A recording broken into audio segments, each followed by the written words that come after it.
Yo no sé cuánto das tú gracias al Señor por su misericordia.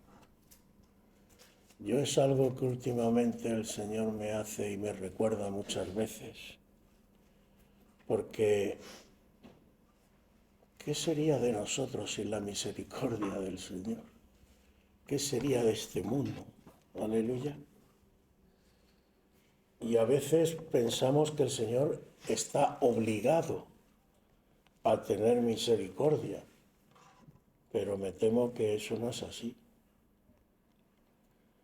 La misericordia es algo que si quieres lo tiene o si no, porque no olvidemos también que Dios es justo. Bueno, hemos leído una palabra que es un poco incluso, permitidme porque tengo la lengua.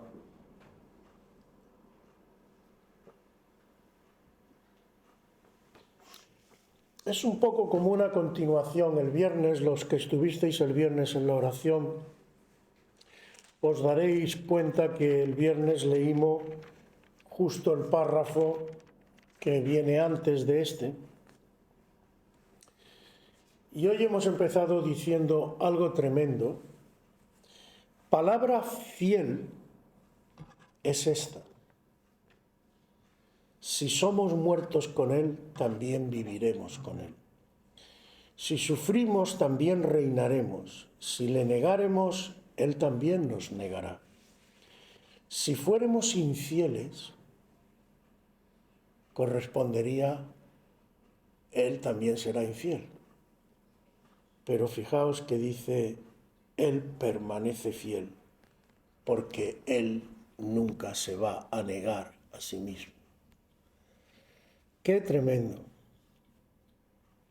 Pero después dice algo que es en lo que más me quería fijar en esta mañana.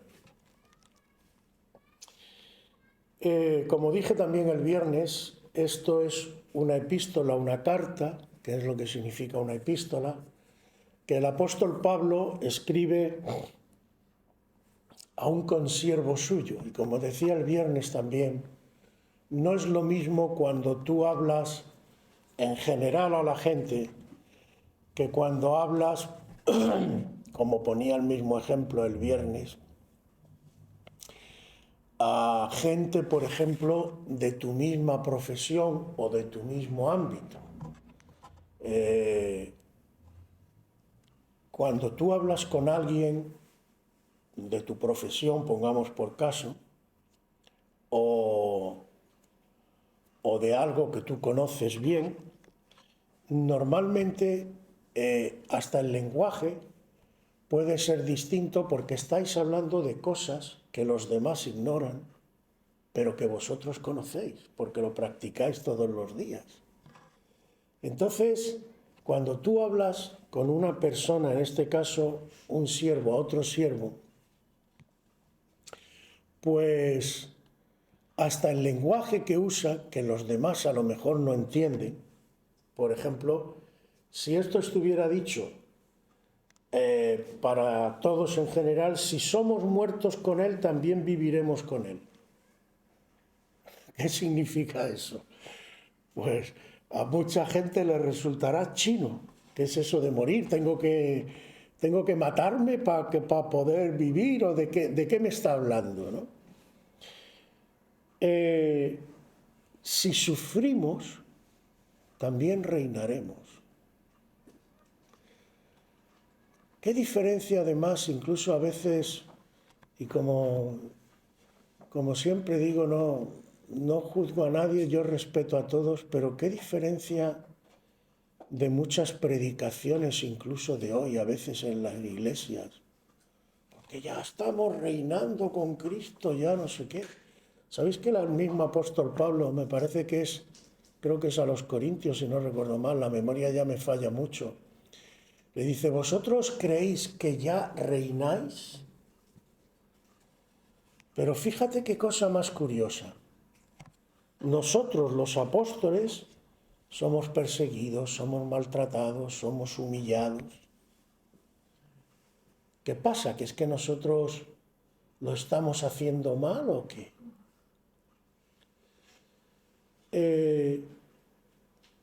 Hermanos, yo por lo menos en lo que pueda no quiero que el Señor, cuando esté delante del Señor, porque a mí eso me pone los pelos de punta, me pueda decir, ¿qué le enseñaste tú a mi pueblo? Hoy en día se pone la etiqueta de cristiano con mucha ligereza.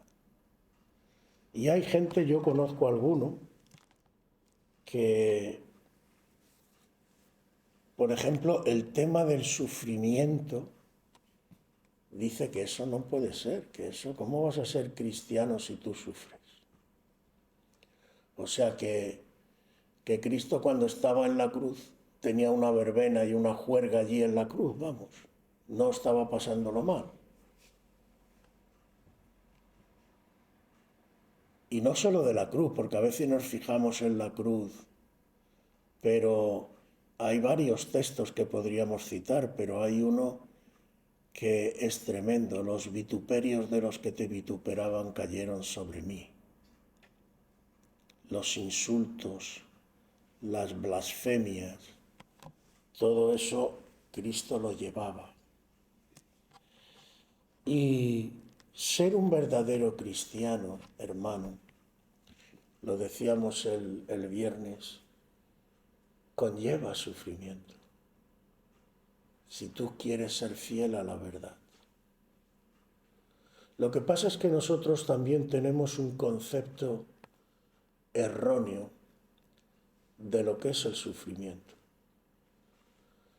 Aunque es verdad que hay dos clases de sufrimiento, podríamos decir. En otro sitio la palabra del Señor nos dice que hay un sufrimiento según el mundo, que es para muerte.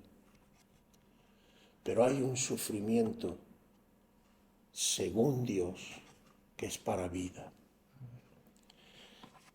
Y porque, como dice aquí, si sufrimos también reinaremos.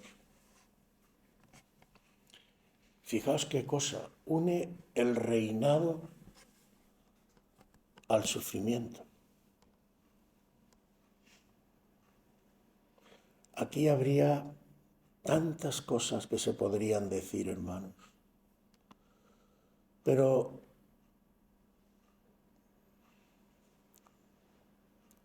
no se puede ser un verdadero rey. Y no solo rey, en esta vida normal. ¿Por qué pasan muchas cosas que pasan en no solo en los ámbitos de... Pensemos en una empresa. Yo lo he vivido. Y puede que alguno de vosotros también.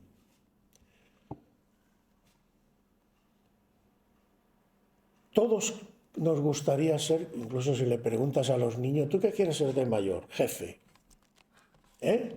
Para mandar. Porque eso de mandar es fácil, ¿no?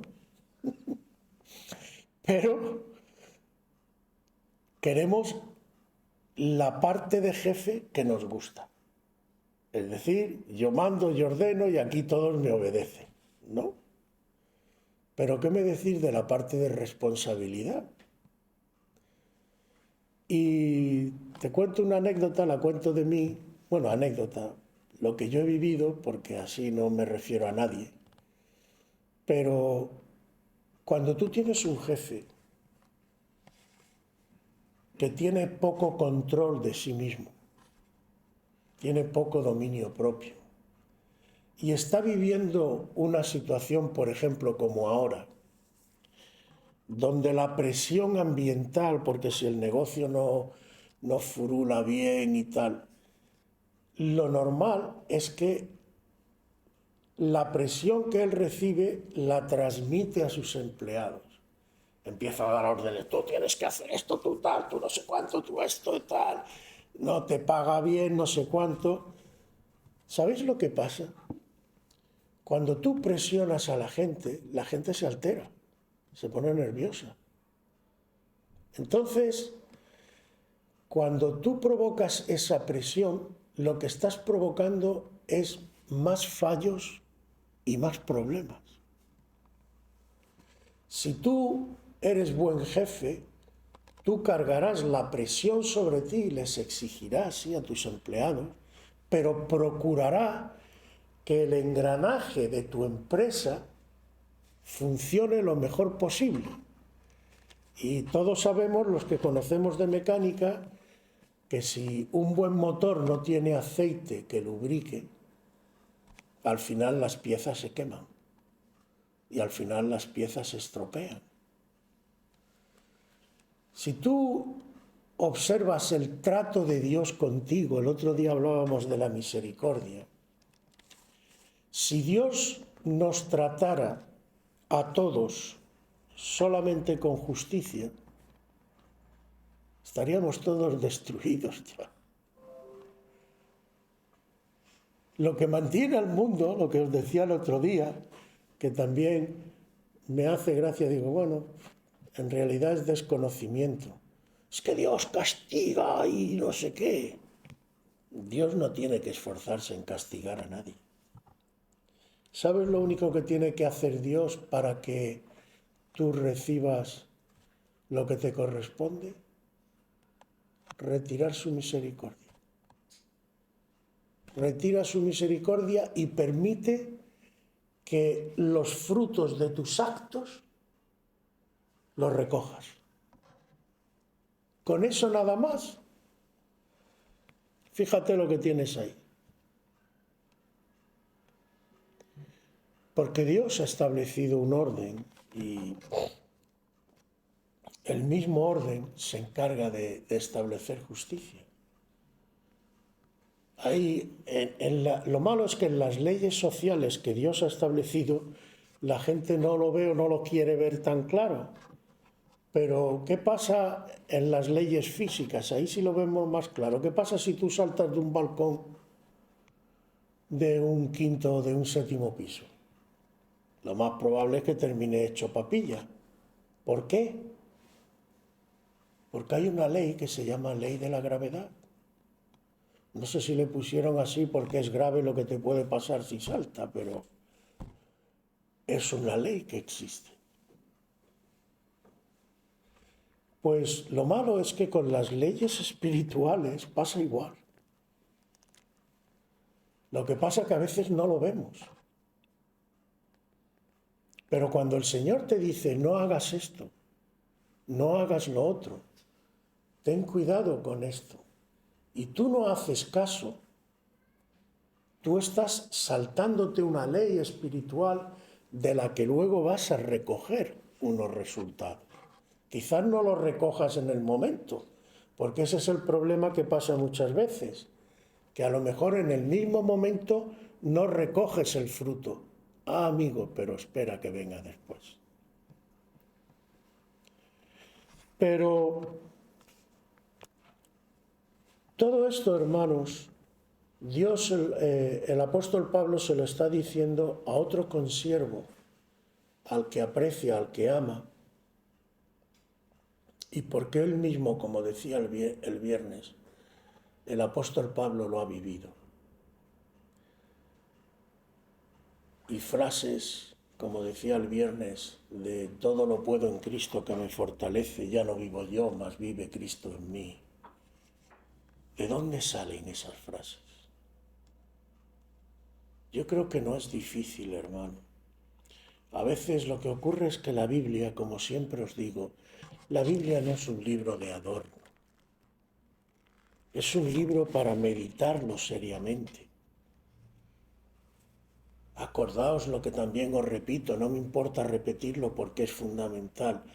El Señor dice, escudriñad las Escrituras. Y la palabra que utiliza ahí en el griego forma parte de la terminología legal y equivale a lo que haría, por ejemplo, en términos legales, un juez de instrucción. Es decir, el juez de instrucción coge los primeros datos del caso que se va a acusar a alguien o lo que sea y se pone a hacer una labor de investigar. Entonces lo que el Señor te está diciendo es, coge la Biblia, coge la Escritura e investígala. trabájala, medítala, reflexiona, monta para que averigües la verdad de las cosas. Eso es lo que le está diciendo el Señor. Por eso el Señor le repetía muchas veces a los escribas y fariseos: a vosotros parece que las Escrituras hablan del Mesías, ¿no? Ellas son las que dan testimonio de mí. ¿Cómo es que no me creéis? Si lo tenéis en las Escrituras, ¿lo habéis investigado? Ahora, ¿qué pasa? Que cuando tú lees, porque tampoco son tan tontos, cuando vienen los reyes, que ahora estamos en las fechas que se va a celebrar aquello, cuando vienen los reyes y le preguntan a Herodes que dónde nació el Mesías y tal, y él le pregunta a los sacerdotes: mira cómo sabían dónde tenía que nacer el Mesías. Mira cómo lo sabía. Pero claro, lo leen, bueno, ahí ya está. Pero tampoco eran tan tontos, había cosas que sabían. Entonces, hermanos, la palabra de Dios, que es una palabra de verdad y es una palabra revelada, es para estudiarla y tomársela en serio. Vuelvo a decir, yo no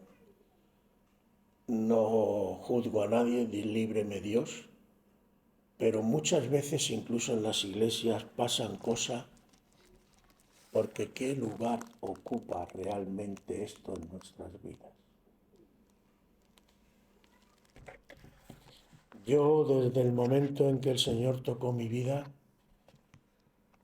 y ya lo he dicho incluso aquí también, que yo, por ejemplo, sabéis que me resistí un montón a tomar el ministerio aquí, entre otras cosas porque me conozco, sé de mis debilidades, y yo necesitaba ver que realmente era voluntad del Señor que empezáramos la obra aquí.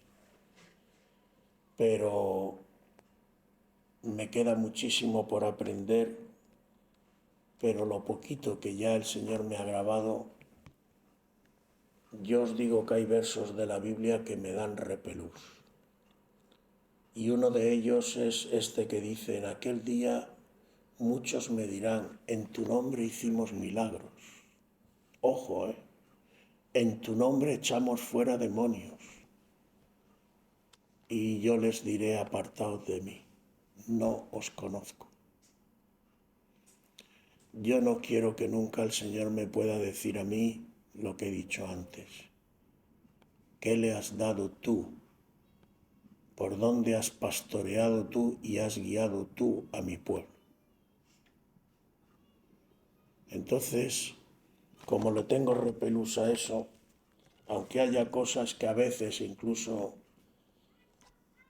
me puedan gustar evitarlas o no decirlas, con la ayuda del Señor espero que nunca falle en eso. Porque miraos lo que dice después, y era lo que más quería hacer énfasis en el día de hoy. Le dice el apóstol Pablo a Timoteo: recuérdales esto, exhortándoles delante del Señor. O sea, recuérdaselo con firmeza. Que no contiendan sobre palabras, lo cual para nada aprovecha, sino que es para perdición de los oyentes. Que no contiendan sobre palabras. Esto es más importante de lo que parece, hermanos. ¿Cómo es verdaderamente el camino del cristiano?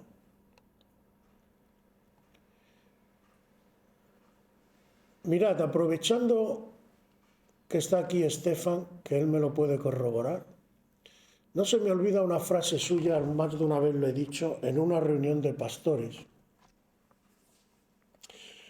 Y me acuerdo que estábamos hablando de hacer campañas y tal, y en Alicante ya se han hecho varias campañas, ya hemos montado carpa y todo esto, y Estefan se me quedó grabado, vamos, fue como si el Señor me hablara a través de Estefan. Dice, bueno, ¿cuántas campañas hemos hecho? ¿Cuánta gente ha salido delante? Pues bastante, sí, han salido. Y preguntó Estefan y nos quedamos todos callados. ¿Y dónde está esa gente ahora? ¿Dónde está esa gente ahora? Entonces, aquello me abrió los ojos. Porque, ¿de qué se trata en realidad incluso? Hoy quizás estamos al revés. Hoy hay iglesias multitudinarias, pero hablemos con el corazón en la mano. Vuelvo a decir, yo no... ¿Qué está pasando en muchas iglesias incluso? La gente se divorcia y se casa 3, 4, 5, 6 veces. Hay quien ya ni se casa y se le da la bendición igual. Se hacen profecías que ni siquiera se preocupan ya de verificar. Se hacen montones de cosas. Los escenarios también, cada uno es libre, pero hay algunos que me recuerdan más la discoteca a la que yo iba con 18 años que otra cosa. Y vuelvo a decir, lo pongo simplemente como anécdota, hermanos, pero pongámonos por un momento en el lugar del Señor.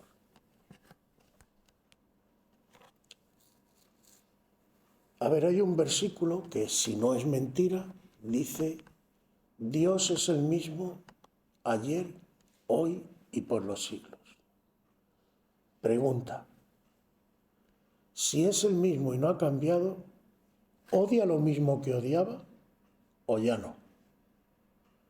¿Ama lo mismo que amaba o ya no? Entonces, ¿quién ha cambiado, Dios o nosotros? Y si hemos cambiado nosotros y Dios no cambia, ¿cuáles eran las primeras palabras del Señor cuando salió a predicar? ¿Quién se acuerda? Arrepentíos, porque el reino se ha acercado. Arrepentíos. Y por cierto, eso no está dicho a gente incrédula. Está dicho a un pueblo que se supone que cree en Dios. ¿Por qué, hermanos? Porque la palabra fe, que viene de fidelidad, significa, entre otras cosas, que la verdadera fe, la fe genuina, la fe de Jesucristo, es la fe que te lleva a ser fiel a Dios. ¿O es que el Espíritu Santo te va a guiar dentro de ti a ser infiel? Explícamelo porque yo no lo entiendo. Y a veces, y curiosamente no nos damos cuenta que estamos cumpliendo también. Es más, si te lees el capítulo 3 de esta misma epístola, verás, fíjate cómo empieza. También debes de saber esto, que en los postreros días vendrán tiempos peligrosos, porque habrá hombres amadores de sí mismos, avaros, vanagloriosos, soberbios, blasfemos, desobedientes a los padres, ingratos, impíos. ¿Te suena? A mí me parece que estuviera leyendo el periódico de hoy. Y está escrito hace 2000 años. Tendrán, versículo 5, tendrán apariencia de piedad. Tendrán apariencia de piedad. O sea, la fachada es... Pero la realidad, ¿cuál es? Que negarán la eficacia de ella. A estos evita. Si es que la palabra de Dios es que es tremenda, es exacta, no falla, descubre todo. ¿Y por qué he sacado esto de lo de la no te enredes en discusiones? Mirad, lo que quiero llegar con todo esto es a lo siguiente. Yo, gracias a Dios, hace tiempo que lo descubrí. Y el Señor me ha hablado mucho de este tema. Normalmente nosotros los hombres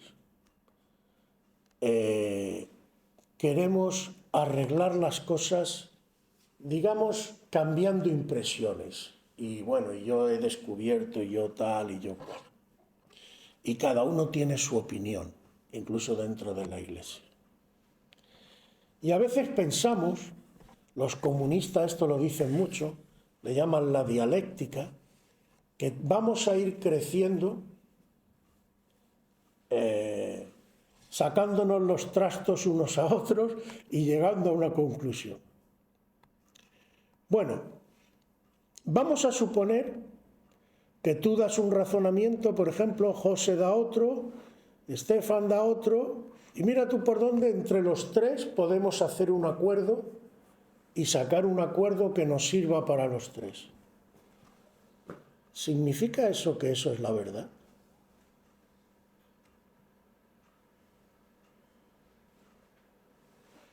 Aquí había uno ya, que ya había llegado, como dice aquí, verás. Algunos se desviaron de la verdad diciendo que la resurrección ya se efectuó. ¿A ti no te suena un montón de cosas que hoy nos dicen y de interpretaciones bíblicas y de no sé cuántas cosas? ¿Sabéis lo que hacía, por ejemplo, los padres del Señor? Y está escrito de algún otro más en la Biblia, pero lo pongo como ejemplo. Cuando, por ejemplo, Simeón, el anciano que estaba en el templo, y llevan al niño a que lo circunciden y da una profecía. Y nos dice la Biblia, bueno, ya María y José se volvieron locos con aquella profecía y se pusieron a hacer preparativos para... No. Si te lees el texto verás que dice, y ellos guardaban estas cosas en su corazón. Hermanos, la edificación de la Iglesia no viene por las palabras, en todo caso viene por la palabra de Dios, no por las opiniones nuestras. Y lo que aquí le está diciendo Timoteo a este consiervo es, no te enredes en discusiones, no te van a llevar a ningún lado. Porque aunque tú puedas sacar una conclusión junto con otro, si eso Dios no lo verifica, ¿de qué te sirve? Os pongo un ejemplo que creo que me vais a entender. ¿Cuántos profetas había en tiempos de Jeremías en Israel?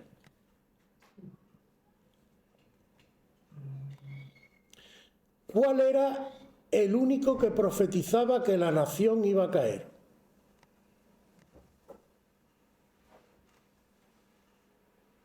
Todos los demás decían que eso era imposible, que tal, que aquello era el lugar donde habitaba Dios, cómo iba aquello a ser destruido, tal y cual. Y ellos se basaban en sus criterios y como nunca había pasado, igual que en el diluvio, como no se había visto eso, pues eso no puede ser, no puede ser y no puede ser. ¿A quién le dio Dios la razón?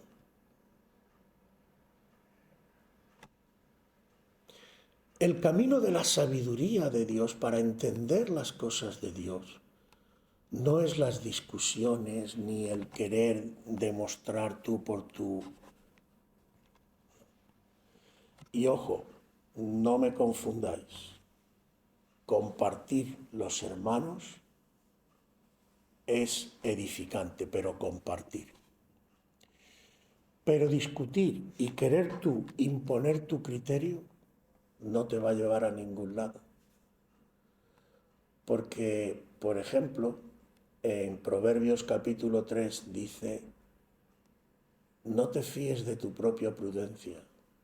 Encomienda al Señor, espera en Él y Él enderezará tu vereda. Es decir, ¿Dios es el que edifica la iglesia o no? Sobre esta piedra, ¿qué pasa? ¿Y qué le dice el apóstol Pablo a los corintios? Yo como perito hice esto, el otro hizo lo otro, pero ¿quién da el crecimiento? No los hombres.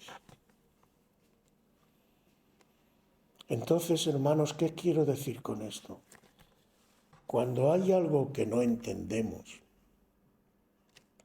se puede preguntar, evidentemente, pero el cristiano, la actitud correcta es, cuando hay algo así, guárdalo y espera en el Señor, porque el Señor te lo va a confirmar o te lo va a rechazar. La gracia de Dios. Fijaos que si cogemos el primer versículo del párrafo anterior del capítulo 2, dice también palabras de Pablo a Timoteo: tú pues, hijo mío, esfuérzate en la gracia que es en Cristo Jesús. Esfuérzate en la gracia. ¿Qué significa esto? ¿Qué es la gracia? No es difícil tampoco de entender, no nos volvamos locos. La gracia es el poder del Espíritu Santo obrando en nuestras vidas. Unas veces para darte luz, otras veces para moldear tu carácter, otras veces para consolarte, otras veces para exhortarte, para advertirte. Toma muchas formas, pero en definitiva, ¿qué es esa gracia? Que cuando tú te vas a desviar te dice: ojo, estoy aquí. Cuando tú estás haciendo un esfuerzo, vas por el buen camino y vas agotado, te dice: ánimo, porque yo estoy contigo. Entonces, no nos tiene que preocupar tanto la opinión de los demás. Lo que nos tiene que preocupar es la opinión de Dios. Y si esperamos en Él, hermano, Él te aclarará las dudas, Él te aclarará las cosas en su tiempo. Hay que aprender a esperar, a tener fe, pero en Cristo y en su gracia, porque no es vuelvo a decir, por vanas palabrerías, por discusiones, como dice aquí, versículo 16. Vamos a leer desde el 15. Dice: procura con diligencia presentarte a Dios aprobado. Es decir, tú como siervo, tu preocupación tiene que ser que cuando te presentes delante de Dios, Dios te pueda decir: lo has hecho bien. Esa es tu preocupación, ¿vale? Dice: como obrero que no tiene de qué avergonzarse, es decir, no caigas en ninguna cosa que luego te avergüence delante de Dios. Procura mantener un camino de fidelidad a Dios y a su palabra. Sigue diciendo que usa bien la palabra de verdad, porque esto se puede usar bien o se puede usar mal. ¿O qué utilizó Satanás para tentar a Cristo? Amigo, y no olvidemos otra cosa. Esto es una palabra revelada que tiene dos peligros. Y Estefan supongo que lo habrá visto más de una vez. Tiene el peligro de que, como es revelado, a mí el Señor me ha mostrado. Bueno, ya que el Señor te ha mostrado, habrá que verlo. Vamos a dejarlo ahí y a ver si se verifica. ¿Vale? Pero también tiene el otro peligro, que bueno, yo como no me fío de estas cosas, yo no creo que Dios pueda revelar algo. ¿Cómo que no? O lo saco por mi cuenta la revelación. No, perdona, he puesto el ejemplo de Jeremías, se pueden poner muchos más ejemplos. La palabra de Dios simplemente se verifica porque se cumple. Y si no se cumple, no es palabra de Dios. Es tan sencillo como eso. Si el Señor que le dice a los antiguos profetas, si alguien te profetiza algo y ves que no se cumple, olvídate de él, no le hagas ni caso. Porque no puede ser que Dios mande un profeta y lo que diga no se cumpla.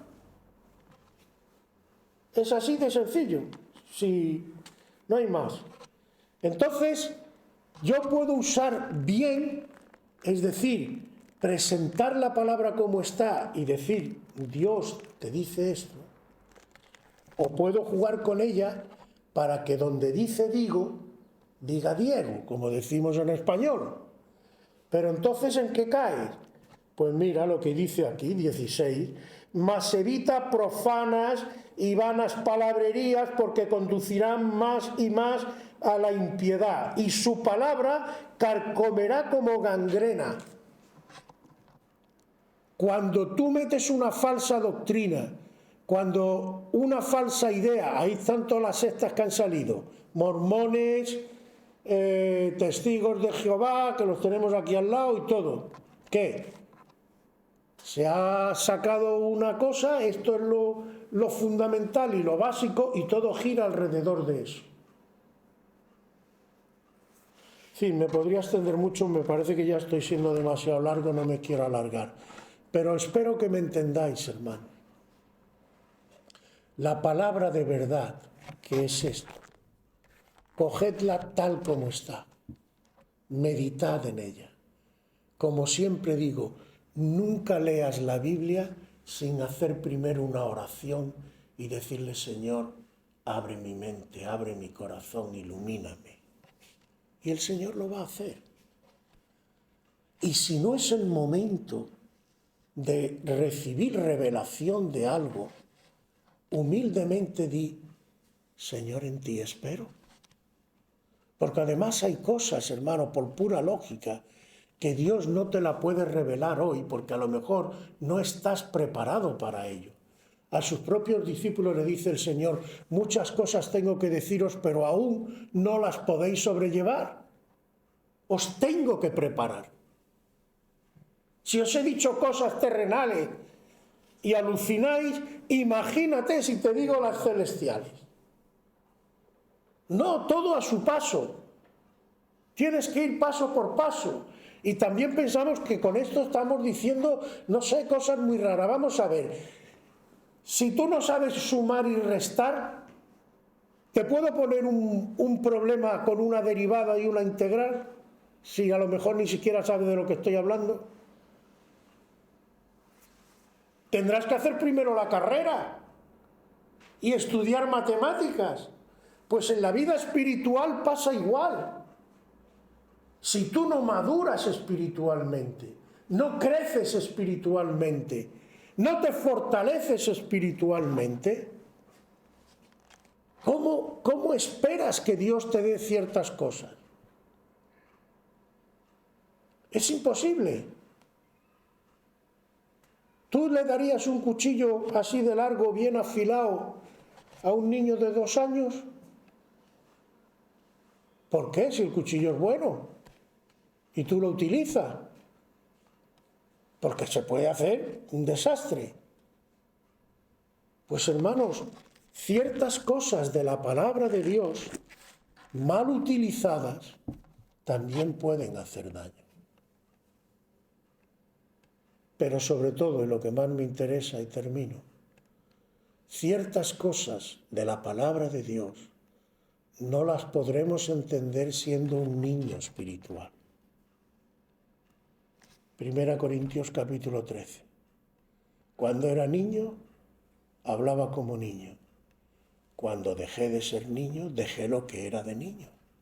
Ahora vemos en parte, conocemos en parte, pero cuando venga lo perfecto, lo entenderemos. ¿Veis cómo todo cuadra? En la palabra de Dios todo cuadra. Está todo perfectamente ajustado.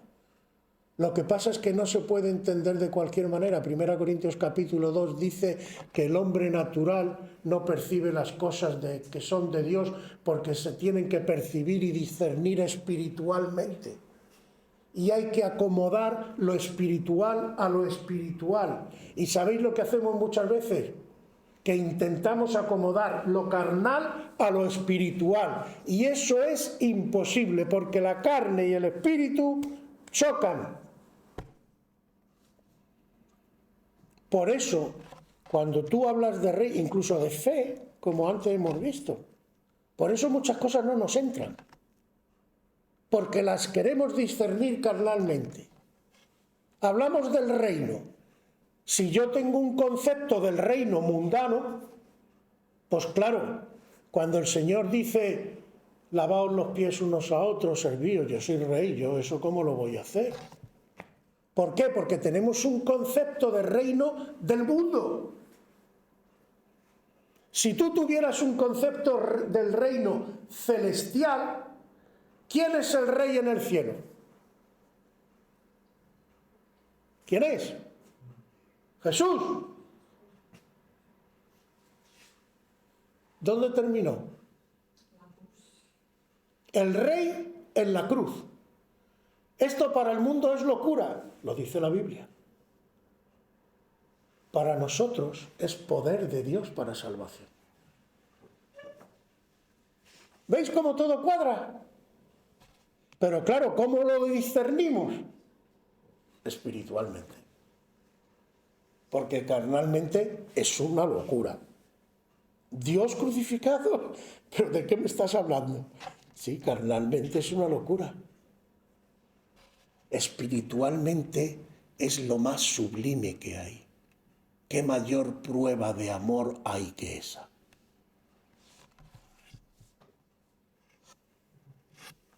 Mucho se habla de la personalidad de Dios, es fascinante. A mí me fascina. ¿Por qué no nos preocupamos de averiguar la personalidad de Dios?